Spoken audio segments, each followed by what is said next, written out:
Welcome po sa programang Unlearn Error, Spread the Truth. This program has fourfold purposes which are embedded in my prayer to the Father, that we may be illumined by the Holy Spirit and be challenged to equip ourselves with unpopular gospel but solid apostolic teaching. Number 2, purpose and prayer, that we may uproot humanistic worldview and defend biblical worldview. And number 3, purpose and prayer, that we may grow healthy in unadulterated, essential or pure spiritual food, and be built up in our most holy faith. Number 4, purpose and prayer, that we may stand firm in our faith and pass it on to regenerated and faithful sheep. In short, help us, Lord, to unlearn error and spread the truth. In Jesus' name, Amen. Aral na po tayo.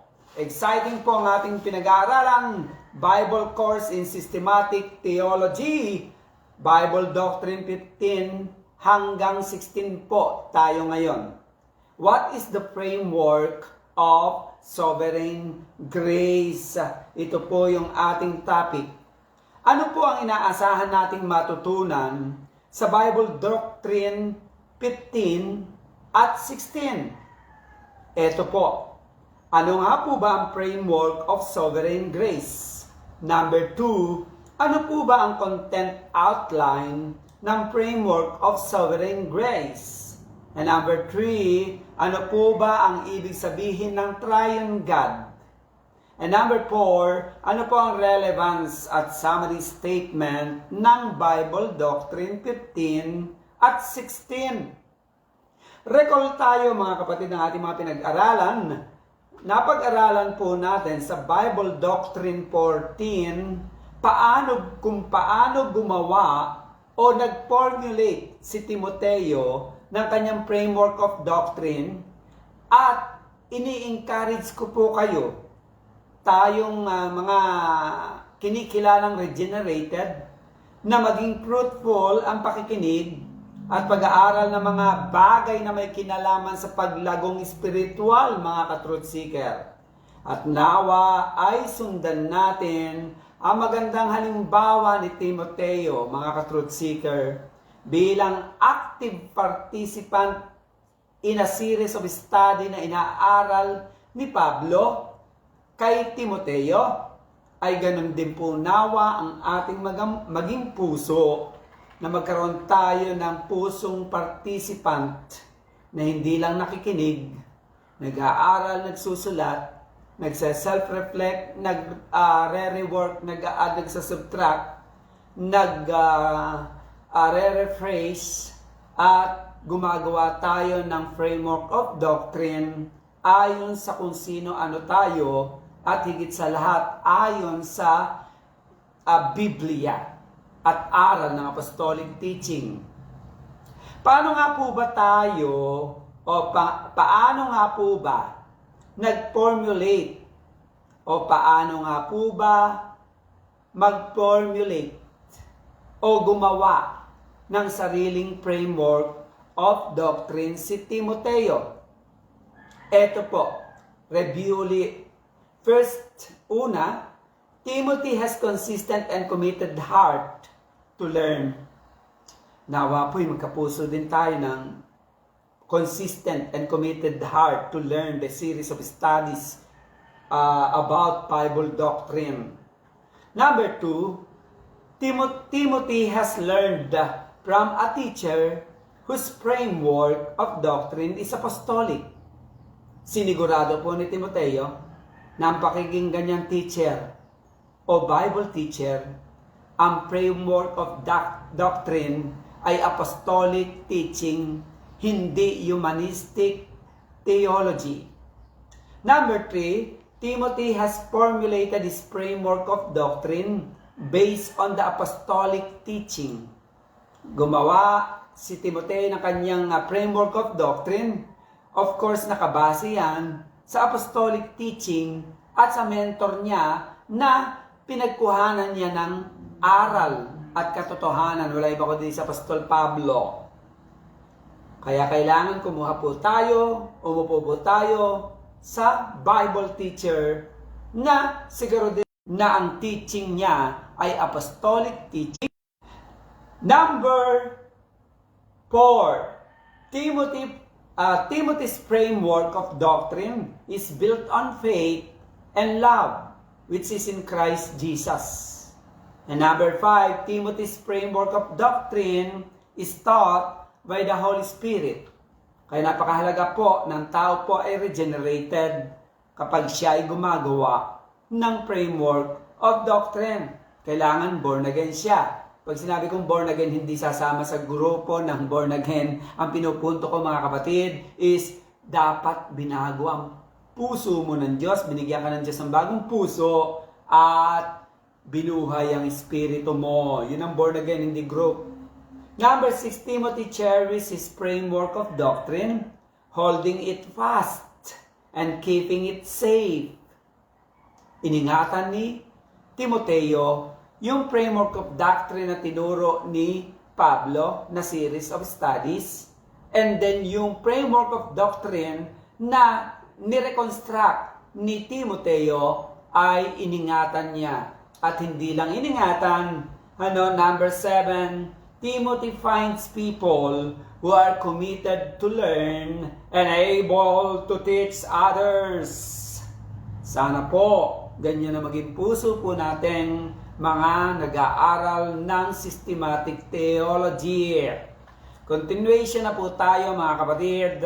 Ano nga po ba ang framework of sovereign grace? Aral tayo.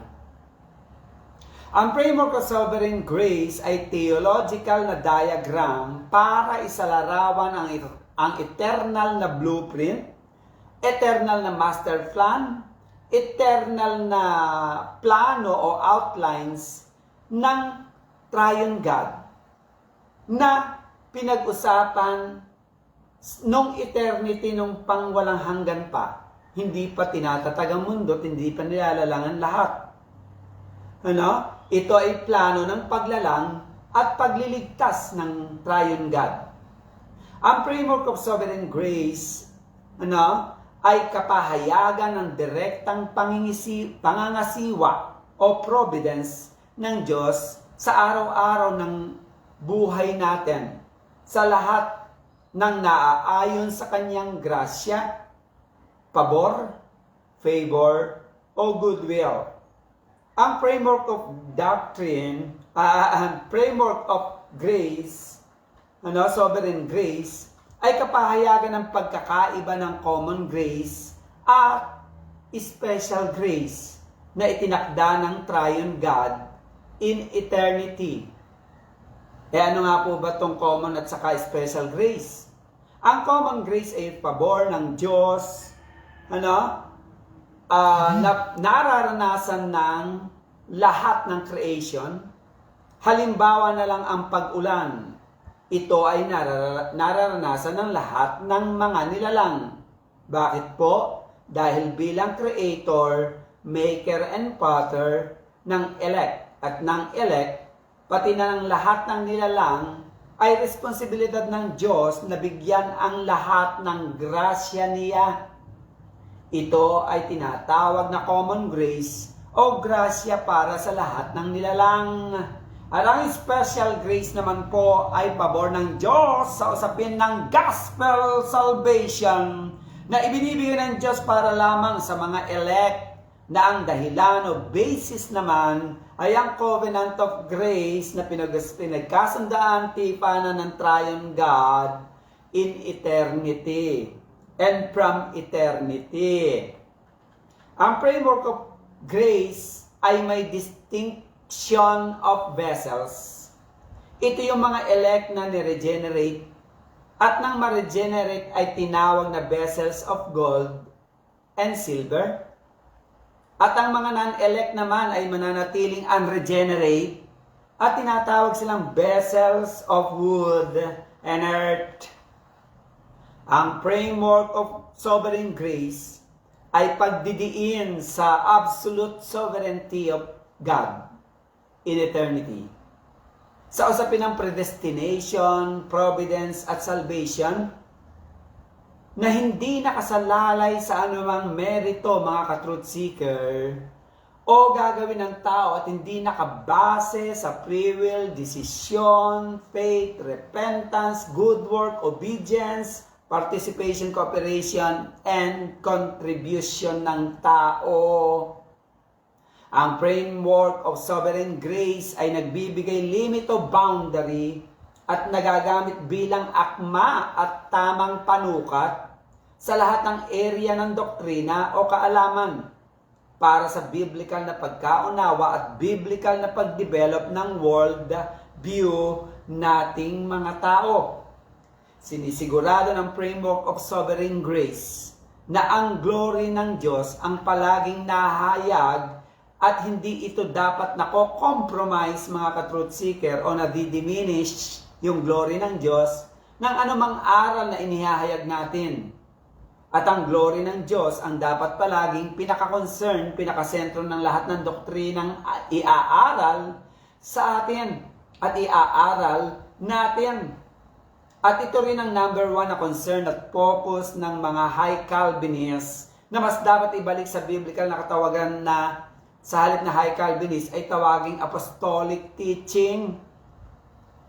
John 7:18 po, sabi dito, ang humahanap ng kaluwalhatian niyaong sa kaniya'y nagsugo, ang gayon ay totoo.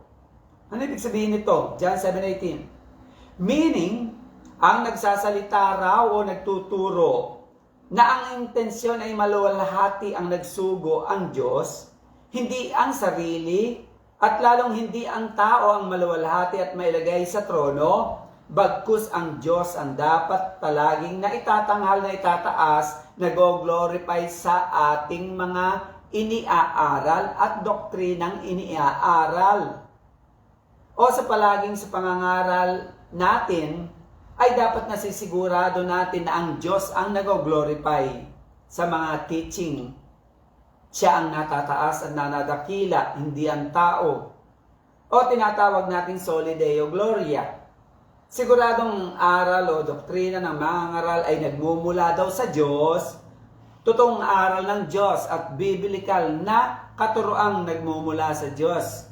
Na kapag yung aral niya, ang nag-glorify ay ang Diyos at ang natataas ay ang Diyos at natatanghal ang Diyos at nadadakila ang Diyos, hindi ang sarili, hindi ang tao, sino man.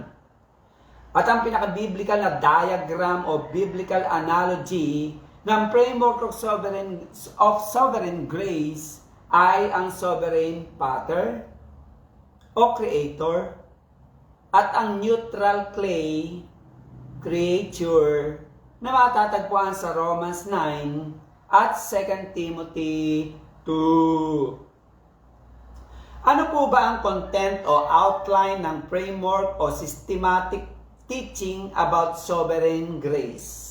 Ano po ang content outline ng sovereign grace na ito? Una mga kapatid, the triune God has made the master plan from eternity.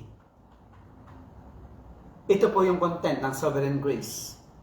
Ang framework of sovereign grace ay nagsisimula sa triune God bilang Pater o Creator, bilang self-existent at eternal being, spirit being. His existence is in Himself, meaning, ang kanyang pag-iral in eternity, mga ka-truth seeker, ay dahil sa kanyang sarili o dahil yun na yung naturalesang siya. Siya ay umiiral nag-e-exist sa kanyang sarili.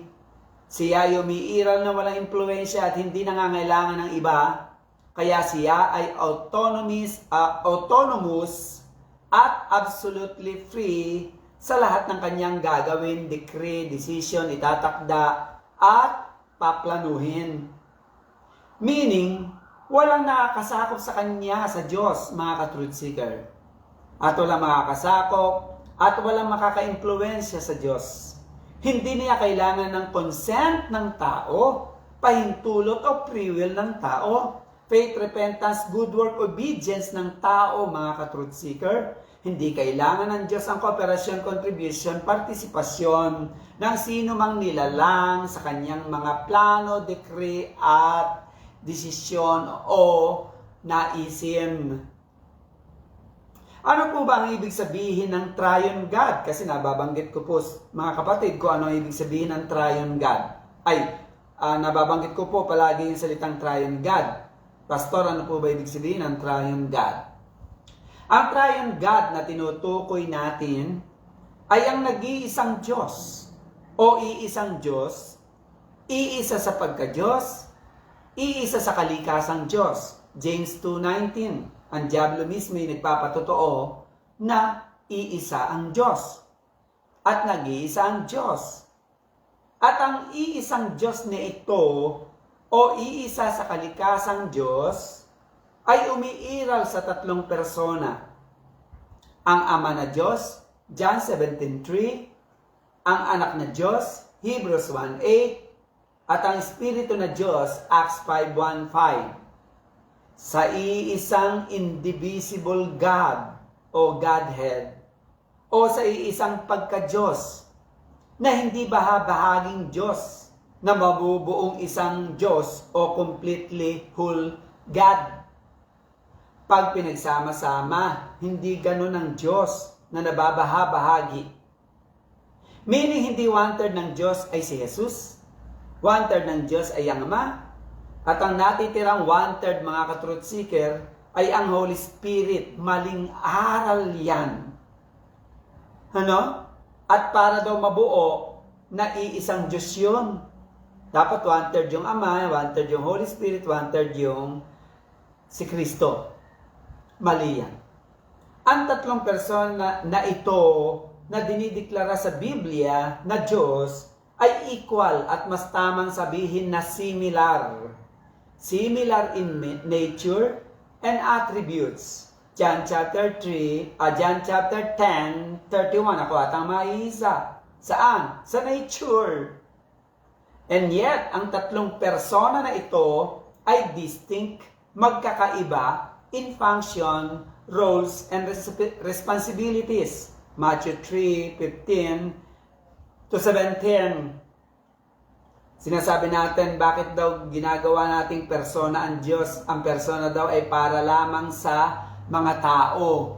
Mga kapatid, pag sinabi nating persona, ito ay may emosyon, ito ay may pag-iisip, ito ay nakakapagdesisyon, ito ay may free will, ang kaibahan lang kasi yung persona na sinasabi natin na dapat sa tao lang ina-apply yung salitang persona, mga kapatid, we are dealing with infinite God.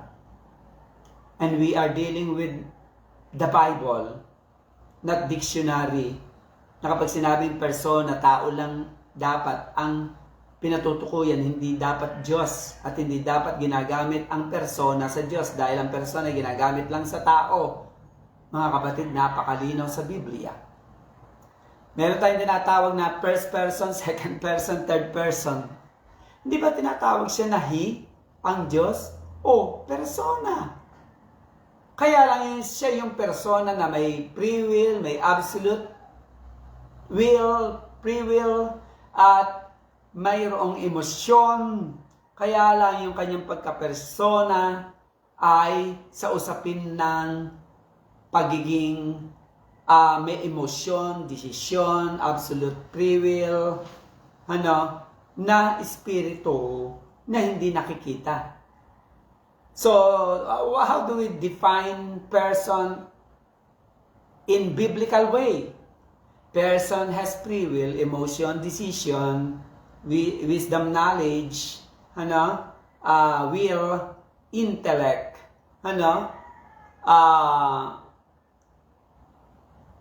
who is a spirit. Ano naman yung dictionary, Webster Dictionary? Ang persona ay may free will, may emotion, may intellect, may decision, may wisdom, may knowledge, and physical ang kanyang katawan. Ano naman yung biblical meaning ng person? In-explain ko na, may free will, may emotion, may decision, may intellect, wisdom, knowledge, understanding, at ito ay espiritu na may understanding, free will, decision, intellect, volition, mga kapatid. Bakit kasi wala sa dictionary yan? Kapatid, we are dealing with biblical concept, not physical concept. And we are dealing with spirit concept, not literal physical concept, none other than God. Aral pa po tayo, mga kapatid. So, ang sarap mag-aral, mga kapatid, Halimbawa na lang nang sabihin ng Diyos sa Genesis 2:24, imposible naman na ang Diyos ay isa, tapos tatlo. Paano nangyari yon, Pastor? Posible ba yon? Aral kasi tayo. Genesis 2:24. Kaya't iiwan ng lalaki ang kanyang ama at ang kanyang ina at makikipisan sa kanyang asawang babae. Yung lalaki, ilan sila? Lalaki, babae, Adan, Eva, dalawa. At itong dalawang ito ay magiging isang laman. Yung dalawa, pwede ba maging isa? Yes. Posible ba maging isa yung marami? Yes. Yung dalawa, pwede ba maging isa? Yes. Biblia mismo ang nagdedeklara sa Genesis 2:24 na si Eva at si Adan, babae, lalaki, dalawa sila, and yet tinawag silang isa. Meaning, si Adan at Eva ay dalawa. Maramihan, plural, and yet silang dalawa o marami ay tinatawag o pwedeng tawaging iisa o nag-iisang laman. Dalawa, and yet at the same time, iisang laman. Marami, and yet isa lang silang laman. Mas posible ito sa Diyos, mga ka-truth seeker, na ang Diyos ay tatlo sa kanyang pagkapersona, and yet at the same time ay iisa sa pagka-Diyos. Marami, and yet isa lang silang Diyos. Tatlo, and yet iisa lang ang Diyos. James 2:19. Isang pang dagdag, mga kapatid. Kaya lang naman na dumadami yung Diyos na kinikilala natin. Hindi, tatlo yan Si Kristo, Diyos, Ama, Diyos, Espiritu, Diyos. Di tatlo. Kapatid, kaya lang nagiging tatlo yan. Ina-add mo at inilalagay mo at pinasasakop mo ang Diyos sa matematika. Ang Diyos, inimbento lang niya ang matematika. At ang matematika ay beyond God's description. At hindi sakop ng matematika at addition ang Diyos. Kahit na ang multiplication, hindi sakop ang Diyos. God is transcendent God. God is beyond math. Kaya huwag niyong i-add. May iniutos ba ang Biblia na i-add sila ng pagkatapos sasabihin na si Jesus ay Diyos? 1 John 5:20-24 and Hebrews 1:8, Colossians 1:16-17 nang sabihin ng Bible na ang Espiritu ay Diyos, Acts 5:1-5, pag nang sinabi ng Bible na ang Ama ay Diyos, sinabi ba ng Biblia tatlo silang Diyos? Ang sabi ng Biblia, conclusion ng Biblia, iisa lang ang Diyos. Bakit kasi nagiging tatlo? Ina-add mo kasi. Hindi naman, wag mong gawin yung bagay na hindi pinagagawa ng Diyos. Wag mong i-add yung hindi pinagagawa ng Diyos. Sa walang hanggan ang Triune God. So nanawa niyo na po yung Triune God, Sa walang hanggan ang Triune God ay naglatag ng blueprint, master plan ng kanyang kabuuang plano sa lahat ng panahon. At ang blueprint na ito ay tinatawag na God's eternal decree. Lahat ng lalangin, iiral, mag-i-exist, pati na ang mga mangyayari in time ay nakalatag sa blueprint na ito o sa master plan ng Diyos. Number 2, na content ng framework of sovereign grace. From eternity, God planned to create mankind. Sa Biblia, ang creation po ng tao ay inihalin tulad sa potter-clay relationship. Potter-clay relationship. Sa panahon ni Pablo, ang paggawa ng palayok vessel ay common na lengguwahe. Mayroong rotating disc na kung saan ay inilalagay ang luwad clay putik at habang umiikot ay huhubugin ng magpapalayok o potter ang putik o clay ayon sa kanyang nais at ayon sa kanyang ikakasaya. Ito yung analogy o paghahambing ni Pablo para maunawaan ng mga tagapakinig niya, mga ka-truth seeker, ang master plan blueprint ng Diyos sa lahat ng panahon sa mga nakikinig sa Kanya. Ang pater o magpapalayok o gumagawa ng palayok o sisidlan ay kumakatawan sa Triune God bilang Creator. Ang clay luwad o putik ay kumakatawan sa lahat ng tao sa katauhan bilang Creature. At ang Great House ay kumakatawan sa mundo o sa church. May dalawang uri ng sisidlan o vessel na ginawa mula sa luwad putik clay. Ang unang sisidlan ay vessel unto honor, mercy at gold, silver na kumakatawan sa mga elect at pinili ng Diyos. At ang pangalawang sisidlan, vessel unto dishonor, wrath or vessel of wood and vessel of earth ay nagre-representa naman ng mga non-elect o reprobates. Ang Hebrew term ng pater, mga ka-truth seeker, ay yatzar. Y-A-T-S-A-R. At ito ay naitala 62 times sa Old Testament. Palasak na palasak ito sa Old Testament. Ayon sa Strong's Hebrew Dictionary, ang ibig sabihin ng yatsar ay to mold into form, mga ka-truth seeker, o sa Tagalog, hubugin ayon sa gusto, anyo, forma, itsura ng gumagawa. Squeeze into shape o pigain o pisilin. To squeeze into shape o pigain o pisilin ng ayon sa gustong anyo o forma o itsura. Ang pater o yatsar, figuratively, ay nangangahulugan ng to determine o pagpasyahan at preordain o magtakda bago pa ang lahat. Ano ang pinupunto natin dito, mga ka-truth seeker? Ito po ang pinupunto natin, mga kapatid, na ang Diyos bilang creator o pater, siya ay may absolute right, authority at sovereign will sa lahat ng desisyon, naisin, plano at decree niya. Hindi niya kailangan ng consent o magpaalam sa mga nilalang niyang kung ano ang gugustuhin at gagawin niya. Hindi siya dependent sa free will, pre-choice, decision, faith, repentance, positive response, participation, contribution, and cooperation para maligtas ang tao. Hindi niya kailangan yan. Mayroon ng Diyos na wala ang tao. Ito ay ang tinatawag nating absolute sovereign will ng Diyos. At ang sovereign will ng Diyos ay above, beyond, and not dependent sa free will, decision, positive response, acceptance ng tao, kay Jesus, faith, faithfulness, repentance, good work, obedience ng tao. Ang pater ay madalas ginagamit sa mga gawa at ginagawa ng Diyos, katulad na lang sa Genesis 2:7. Nang nilalang ng Diyos ang tao, ang ginamit dyan ay Hebrew word form, yatsar, to mold into form, o hinubog ng Diyos ang tao at hayop ayon sa gusto niyang anyo o forma. To squeeze into shape o piniga-piga o pinisil-pisil ng Diyos ang tao at hayop ayon sa nais niyang anyo, forma at itsura. Ang Diyos ang gumawa, made o yatsar, ng tag-init at tag-ginaw o taglamig.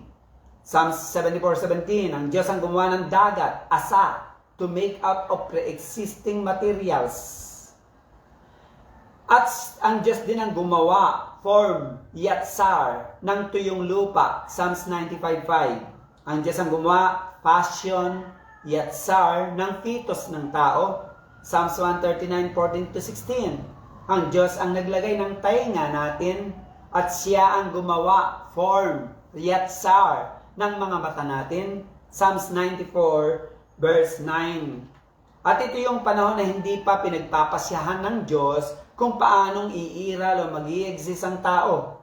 Sa initial stage ng blueprint master plan ng Diyos, ang pinagpaplanuhan pa lang ng Triune God dito ay ang paglalang ng lalaki o babae bilang creator, mga ka-truth seeker.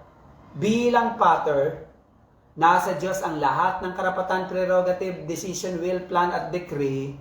Kung ano ang kanyang nais ay masusunod at matutupad. Walang sino mang nilalang ang may karapatang mag-object, sumansala, kumontra, at walang sino mang may karapatang magreklamo, for we are just creature and God is the creator, the potter, mga ka-truth seeker. Sa Isaiah 37:24-38, si Haring Sinakerib ay nag-warning sa mga Israelites na anumang naisin o i-decree ni Haring Sinakerib ay tunay na mangyayari at matutulad ang mga Israelita sa mga bansang sinaktan, pinabagsak at sinakop ni Sinakerib. Kasama ng mga Diyos-Diyosa na sinasamba ng mga bansang pinabagsak ni Sinakerib, kung hindi susunod ang mga Israelita, matutulad sila sa mga bansang tinalo ni Haring Sinakerib. Isaiah 37:26 Ibig Translation. Sinakerib, makinig ka, sabi ng Panginoon. I planned all this long ago.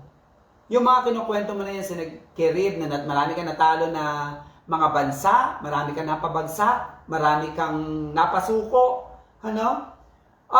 pinlano ko na yan, dinikri ko na yan. Hindi ka pa pinapanganak. Meaning, makinig ka, Sinakerib. Lahat ng pagpapabagsak mo sa mga bansa, ito ay nakaplano, nakadekri, nakatakda na, pinagdesisyonan ko na, matagal ng panahon, in eternity pa. Hindi yan nangyari dahil nagplano at magaling kang makipagdigma, Haring Sinakerib. And you don't even know that I alone, I'm the one who decided that you would do these things. Ako ang nag-decide na gagawin mo ito, sabi ng Diyos kay Sinakerib. Huwag kang magmayabang. I let you make ruins of fortified cities. Hinayaan kita, binigyan kitang permiso na wasakin ang mga bansang sinasabi mong pinatumba't pinabagsak mo. Isaiah 37:28. Ngunit talastas ko ang iyong pag-upo, o Sinakerib, at ang iyong paglabas at ang iyong pagpasok ay alam ko, at ang iyong galit laban sa akin. Meaning, sabi pa ng Diyos, pati na lahat ng iyong kilos, galaw, iniisip, lahat sa iyo ay nababatid at alam ko. So napakalinaw na bilang potter at tayo naman bilang clay, ang Diyos ang nagtatakda ng lahat ng nangyayari at sa bawat kasaysayan ng mundong nangyayari. Pag may umalis sa presidente, may umupo na presidente, ang Diyos ang nag-decree niyan. Sa mga taon na tumututol sa providential ordering ng Diyos at sa pamamahala ng Diyos sa lahat ng nangyayari at sa lahat ng mangyayari, sa lahat ng nilalang, ito ang sagot ng Diyos. Hindi ako naniniwala na lahat ay dinikri na, tinakda na ng Diyos, inilatag na ng Diyos, ipinlano na ng Diyos. Kapatid, ito yung sasabihin sa iyo ng Diyos. Isaiah 45:7. At aking inilalagay ang liwanag, ako ang nagligay nito. At nililikha ko ang kadiliman, ako rin nang may likha ng kadiliman. Ako'y gumagawa ng kapayapaan, ako ang may likha ng kapayapaan. At lumilikha ako ng kasamaan, ako ang Panginoon na gumagawa ng lahat ng bagay na ito. Isaiah 45:8. Maghulog o kayong mga langit mula sa itaas. Ako rin ang nag-uutos. At ang alapap ay pumatak ng katwiran, mangyayari ito. Bumuka ang lupa upang maglabasin ng kaligtasan at katwiran, ay lumabas na kasama na iyon. Ako ang Panginoon na lumikha. Isaiah 45:9, CEV translation, Israel, you have no right to argue with your creator, potter. You are merely a clay pot, shaped by a potter. The clay doesn't ask, and should dare not to ask, why did you make me this way? Where are the handles? Bakit ginawa mo akong ganito, nasisidlan, vessel, pot, na wala man lang hawakan? Wala kang dapat ikatwiran sa Diyos, ireklamo sa Diyos. Because you are just clay, you are just creature of God. Isaiah 45:10, children don't have the right to demand of their parents. What have you done to make us what we are?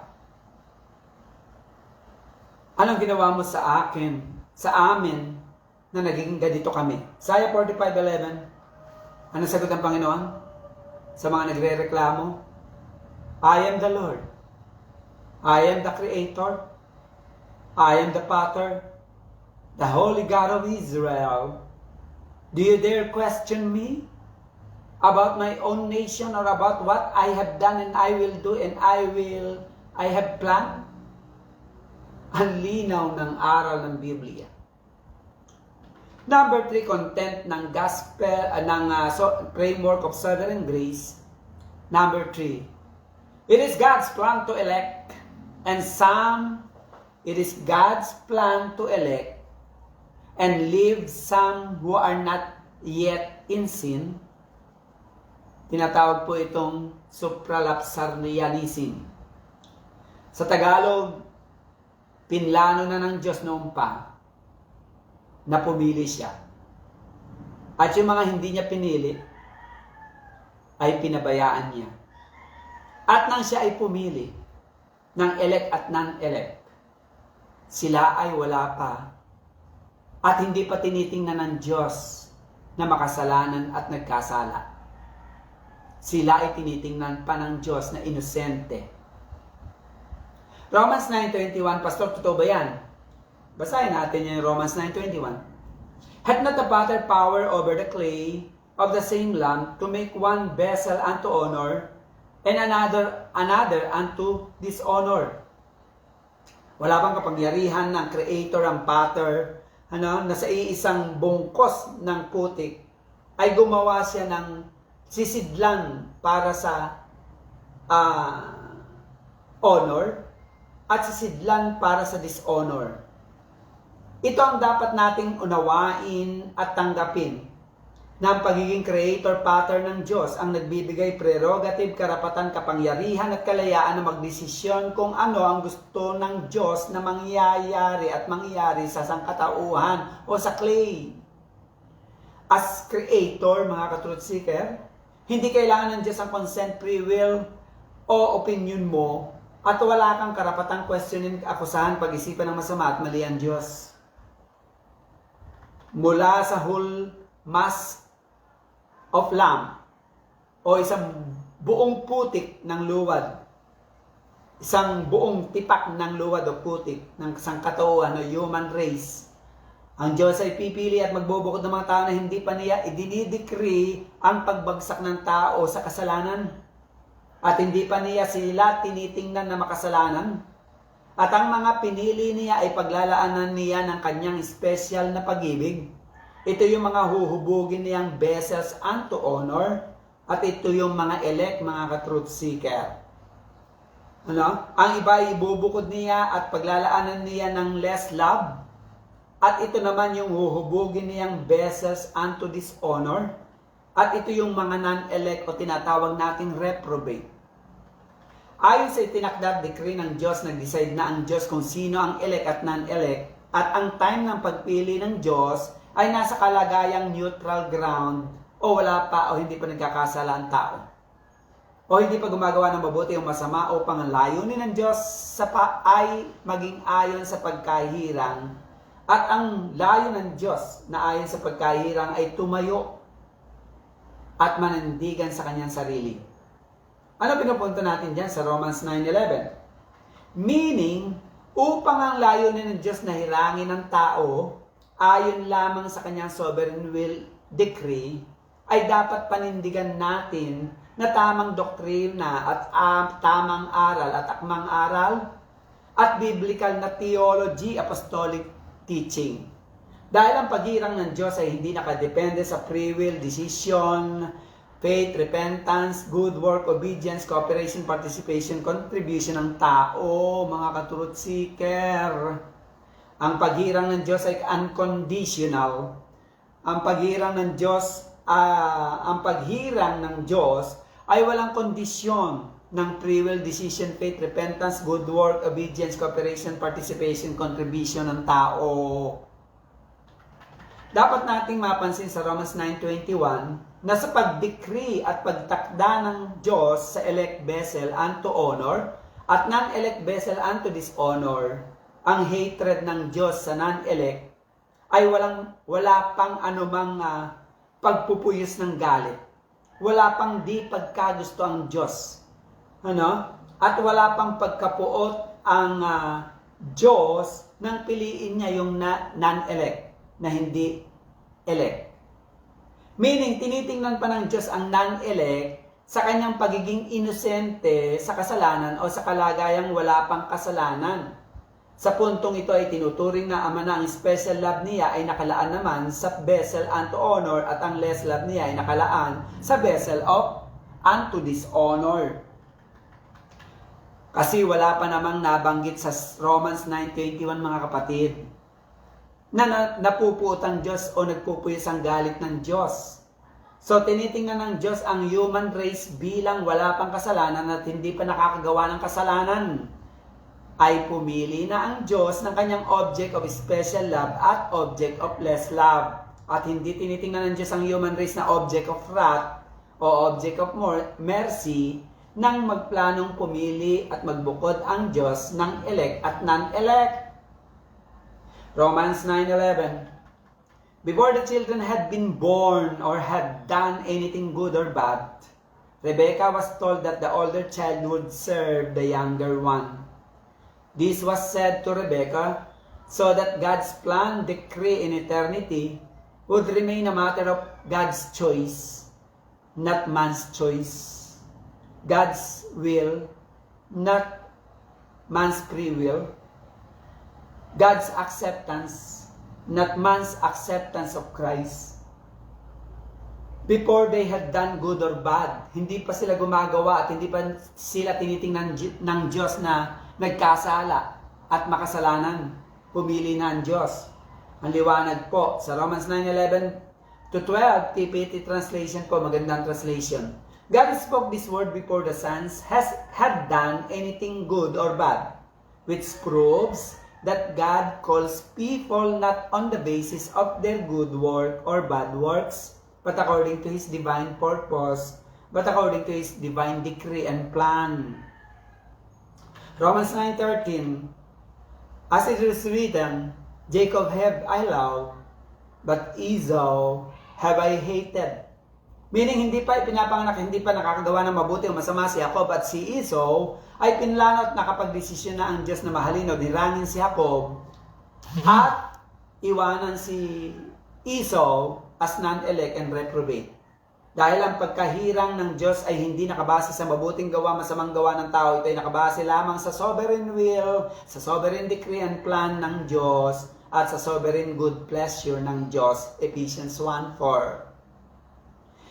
Ito pa yung mga verses pa na nagsasaad na nang piliin ng Diyos ang mga elect at non-elect ay hindi pa idinidikri ng Diyos ang kasalanan at hindi pa tinitingnan ng Diyos ang tao sa kalagayang nagkasala ang tao at sa kalagayang makasalanan ng tao. Nang pumili ang Diyos, hindi pa niya tinitingnan makasalanan yung tao. Ano yung mga verse na to? Romans 9:22-23, Proverbs 16:4, Isaiah 43:4-7, John 17:22-24, Acts 4:27-28, Ephesians 1:4-5, Romans 8:29-30, Matthew 25:34, Exodus 9:16. Ang mga talatang ito ay nagpapakita na ang election reprobation ang nauna, then sumunod lang ang creation, fall, sin, at redemption ng makasalanan. Ang tawag dito ay supralapsarianism. Meron pong isang paniniwala, ang sublapsarianism o infralapsarianism. Hindi ko na po i-discuss yan some other time. Number 4 po na content ng framework of sovereign grace is this. It is God's plan to establish the covenant of works. This is the plan of God. It is God's plan to establish the covenant of works. Romans 9:22. What if God, willing to show His wrath and to make His power known, endured with much long suffering the vessels of wrath fitted to destruction?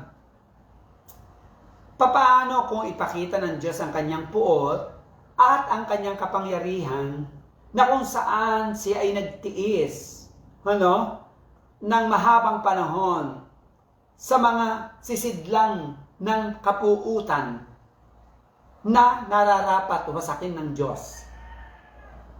Pagdating sa Romans 9:22 na binasa ko ngayon, mapapansin natin mga ka-truth seeker na biglang nagbago ang dealing, pakikitungo ng Diyos sa tao.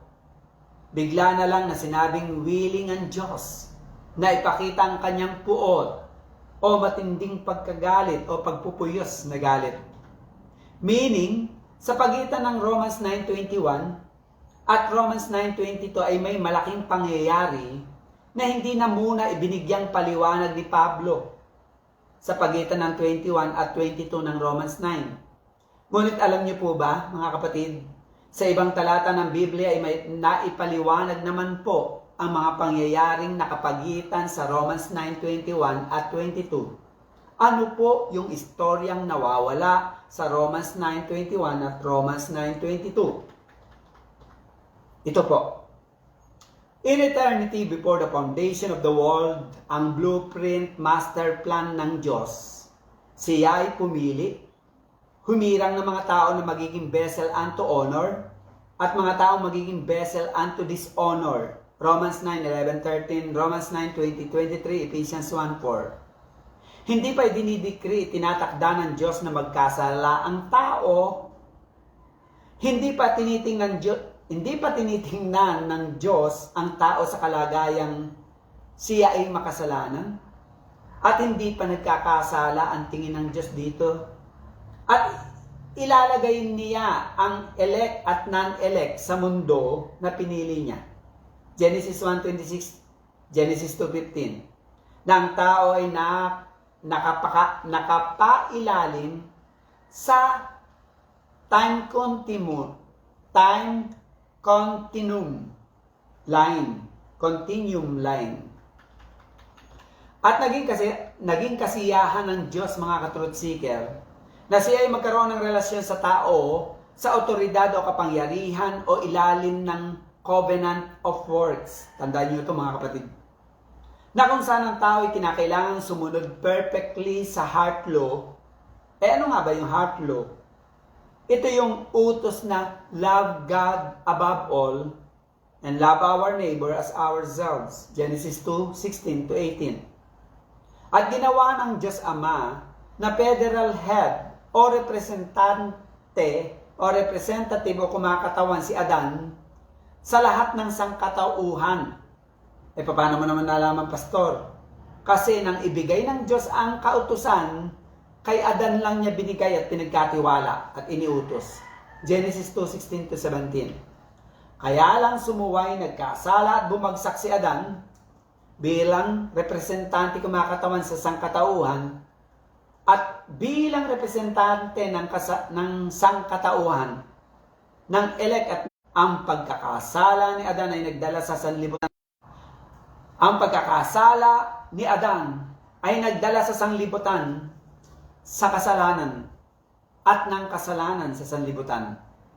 Pumasok ang kasalanan, misery at condemnation at ang mga anak at saling lahi ni Adan ay naging katulad niyang makasalanan at ang mga inianak ni Adan ay naging kalarawan ni Adan. Sabi sa Biblia, at naging katulad niyang makasalanan. At ang mga inanak ni Adan ay naging pasaway na katulad niya, slave of sin and inclined to evil. Genesis 2:16-17, Genesis 3:1-21, Genesis 5:1-32, Romans 5:12-14. Number 5, the content ng framework of sovereign grace is this. It is God's plan to show His patience in His wrath as He viewed the non-elect in sin. Plano ng Diyos na ipakita niyang pasensya at haba ng pasensya sa gitna ng kanyang pagkapuot ay ipakita ang kanyang pasensya sa non-elect na tinitingnan na niya na nagkasala at makasalanan. Nalaman ito sa Diyos. Isa pang hadlang ay ang pagiging makasalanan at rebellious natin sa Diyos at pagiging finite, limited ng ating pag-iisip, mga ka-truth seeker. Ngunit hindi pwedeng iwasan ng mga mahihirap unawaing aral na inihahayag ng Diyos. Mahirap man unawain, parang hindi man mahirap man unawain, parang hindi man logical. Anumang nahayag ay kailangan ituro ito sa mga Kristiyano. Ang misteryo ng Diyos ay dapat maging dahilan para mas lumapit at mas dakilain natin ang Diyos na sinasamba natin. At mas magkaroon tayo ng pagnanasa na hanapin, kilalanin at mas mabigyan natin ng tuon sa buhay natin. At mabigyan natin ng focus ang Diyos, sentro ang Diyos sa buhay natin. May human tendency kasi tayo mga tao kapag sobrang pamilyar na tayo sa kakilala natin, nawawala na ang sense of respect, sense of awe, sense of authority, sense of greatness, sense of curiosity, sense of longing for a deeper relationship, sense of knowing deeper sa taong kakilala natin. Ganon rin sa Diyos, mas tumataas ang ating honor, reverence, worship, at pagnanasang maglingkod at mas sinahangad natin ang mas malalim na relasyon. Tumataas rin ang sense of knowing in a deeper way, sense of knowing God. The more na may mga hindi tayo maunawaang bagay patungkol sa kung ano at sino ang Diyos, sa puntong tinitingnan natin o sa puntong tinitingnan na ng Diyos ang tao na makasalanan, ang pinaglaanan ng Diyos ng kanyang less love, ang mga vessel unto dishonor, ang mga non-elect o reprobates, saka lamang diniklara ng Diyos na sila ay vessel of wrath. So karapat-dapat sila sa pagkawasak, sapagkat pinili ng Diyos na sila ay iwanan sa gitna ng kasalanan, at dito nahayag ang justice at righteousness o righteous judgment ng Diyos, mga ka-truth seeker, sa araw ng kanyang pagkapuot. Ang mga pinaglaanan naman ng Diyos ng kanyang less love, ito yung mga non-elect reprobates, ay hinayaan niyang mabuhay sa kung ano ang gusto nila. Hinayaan sila ng Diyos na magpatuloy sa kasalanan at pagkakasala. Kaya lang, kalakip nito ay di nila mararanasan ang redeeming grace ng Panginoong Hesus, ang effectual calling ng Diyos, ang regenerating sanctifying power of the Holy Spirit. Sila ay mananatiling unredeemed, unregenerate, at sila ay tinatawag na vessel of wood and earth. Sa puntong ito, sila ay tinatawag na vessels of wood and earth. 2 Timothy 2:20. Pinili rin ng Diyos na mahayag ang kanyang pasensya at mahabang pagtitiis ay mahayag. Kaya binibigyan niya ng mahabang panahon na ang non-elect ay hindi maparusahan agad o hindi mahatulan agad sa walang hanggang hatol, na sa kanilang pagkakasala ay tinatawag sila ng Diyos na vessels of wrath fitted to destructions, Romans 9:22. Number 6 na content ng framework of sovereign grace. It is God's plan to show the riches of His glory by redeeming and regenerating His elect. Na yung mga elect niya ay i-redeem niya, i-justify niya, regenerate, i-sanctify niya. Romans 9:23. At upang maipakilala ang kayamanan ng kanyang kaluwalhatian, the riches of His glory, sa mga sisidlan ng awa, vessel of mercy, na kaniyang inihanda ng una pa sa kaluwalhatian. 2 Timothy 2:20, ay ipinaglihin na sila sa kasalanan at hinubog sa kasamaan. Kaya tayo tinatawag na unregenerate Ang Ama na naglaan ng kanyang special at eternal na pag-ibig sa mga elect o vessels of honor, ay may obligasyon na iligtas sa mga elect. Unang pinlano ng Ama in eternity ay italaga ang kanyang anak na tagapagmana, si Jesus, at manunubos. At ang ginastify inaring ganap ng Ama through the promised death, blood, and resurrection of Christ in eternity ay maligtas. Ephesians 1:4, 1:7 ay ibibigay sa anak para sa realization, realidad, enjoyment, at para sa literal na maranasan ng mga elect ang kaligtasang nangyari na in eternity pa. John 6:44, Romans 1:17. At ang mga iniligtas, ginastify, inaring ganap ng Ama in eternity through the promised redemption of the Son ay ibibigay ng Ama at ng Anak sa Holy Spirit para sila ay banalin, i-sanctify, i-regenerate. At kapag na-regenerate na ang mga tinatawag na vessels of honor, mercy, sila ay tatawaging vessels of gold and silver na nilalang kay Kristo Jesus in righteousness and true holiness. Isaiah 43:21, the Lord declares concerning Israel, "These people have I formed for myself, they shall shew forth my praise." Napakaganda ng description ng Diyos sa mga chosen people niya. Ang Israel bilang isang bansa na pinili ng Diyos na espesyal at pinakaiibig niya at kasama tayo, ay tumutukoy rin sa spiritual Israel o God's elect people na ibinukod niya para maging kanya pag-aari niya at paglaanan niya ng kanyang special na pag-ibig. Sila na pinili ay tinawag na chosen generation, royal priesthood, holy nation, peculiar people, katangi-tangi treasure sa kanyang puso. With all humility and meekness, tayo ay higit pa sa tinitingalang honorable mayor, honorable congressman, o honorable president. Isaiah 43:1-10, Isaiah 44:1-21, Ephesians 2:10, Ephesians 4:24, 1 Peter 2:9, na kung saan mahayag ang kapurihan ng Diyos sa buhay ng mga elect niya. Kaya nga nang niregenerate ng Holy Spirit ang mga elect niya, sila ay workmanship, masterpiece mismo ng Diyos na nilalang kay Kristo Jesus para sa mabubuting gawa na itinalaga ng Diyos noong unang panahon pa o noong eternity. Ang Gospel of Grace, Good News, Glad Tidings na tinatawag nating Covenant of Grace ay titipanan kasunduan ng Ama, Anak at ng Espiritu Santo na kung saan ang Triune God ay hihirang ng mga tao at sisiguraduhin nilang ang mga ito ay makakatanggap ng pagpapala ng kaligtasan sa blueprint ng Triune God. Ang Gospel of Free Grace ay kinapapalooban ng electing love of the Father and the redeeming grace of God the Son and the sanctifying, regenerating power of God the Spirit. At tandaan natin palagi na pagkatapos na piliin tayo ng Ama in eternity, ay inaring ganap na tayo ng Ama in eternity pa. Hindi pa tayo pinapanganak sa pamamagitan ng promise redeeming grace ni Jesus. At in time, sa panahon natin na tayo nag-i-exist na, sa tamang panahon na tayo ay nag-i-exist na, ay i-regenerate tayo ng Holy Spirit kapag tayo ay born again na. Dito pa lang natin actual na mararanasan ng kalayaan sa mga obligasyon, duties, responsibilities, authorities, sumpa ng covenant of works. Lalaya tayo. At sa puntong ito rin tayo ay mapapasa ilalim sa mga pribilehiyo, pakinabang, pagpapalang nakapaloob sa Covenant of Grace. Napaka-importante rin na tandaan natin mga kapatid na sa mga elect ng Diyos, the riches of His grace is magnified. Sa mga elect ay naitatanghal na luluwalhati ang grasya, biyaya, habag ng Diyos. At sa mga non-elect reprobates, the fullness of His justice is vindicated.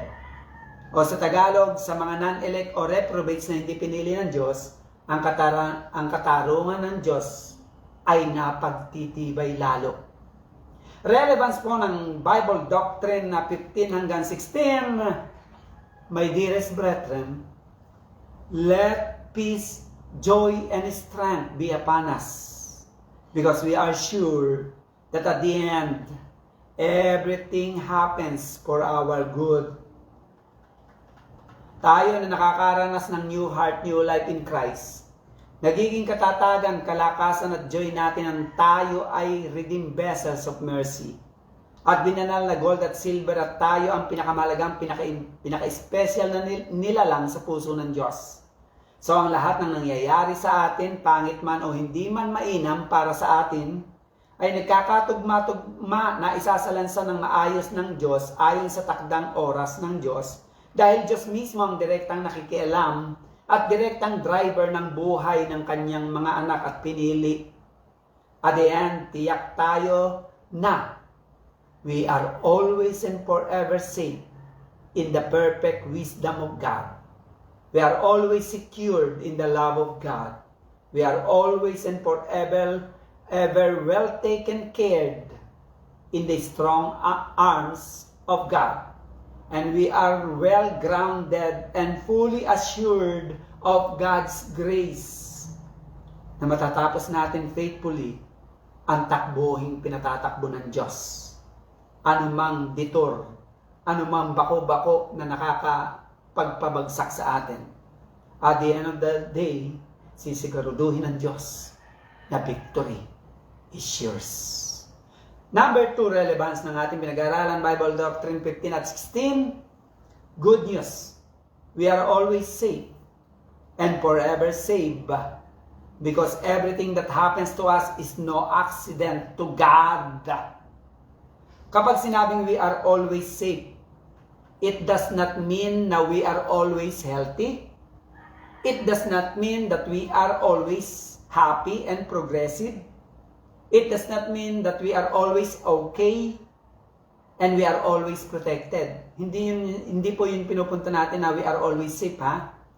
Kapag sinabi natin we are always safe, it means whatever happens, good or bad, it is always for our own good. It is for our own character building. It is for our own spiritual health and growth. Whatever happens, God will make it sure that at the end, it is for our welfare and it has the great benefits for us and our future. Mga kaibigan, saan kaya tayo nabibilang? Tayo ba ay kasama sa special object of God's love? A vessel of honor and mercy? Tayo po ba ay mga unregenerate sinner na tinubos na ni Jesus? At na born again na o binigyan na ng bagong puso at binuhay na espiritu. At ngayon ay tinatawag na tayo na vessel of gold and silver.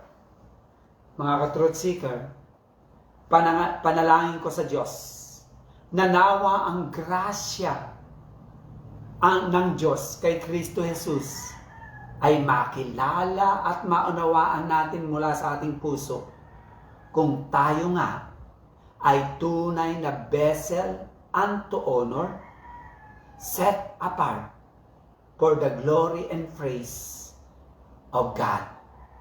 Summary po ng ating pinag-aralan, Bible Doctrine 15 at Bible Doctrine 16. We're chosen to show forth the praises of God. Kapatid, na-regenerate tayo, pinili tayo ng Diyos for the purpose of glorifying God in our life, in our lips, in our words, in our action, in everything that we will do, in everything that we will think of and plan of, in everything that we will dream of. Always include God. Always remember that we exist for the glory of God. We are here. We were born for the glory of God. Hindi tayo pinanganak dito for legacy.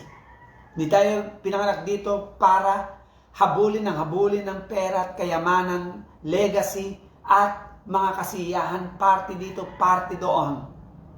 We were chosen by God to show forth the praises of Him. Summary statement, we're chosen to show forth the praises of God. Aral po tayo sa Bible Doctrine 17 next week po. Good day and God bless po sa ating lahat.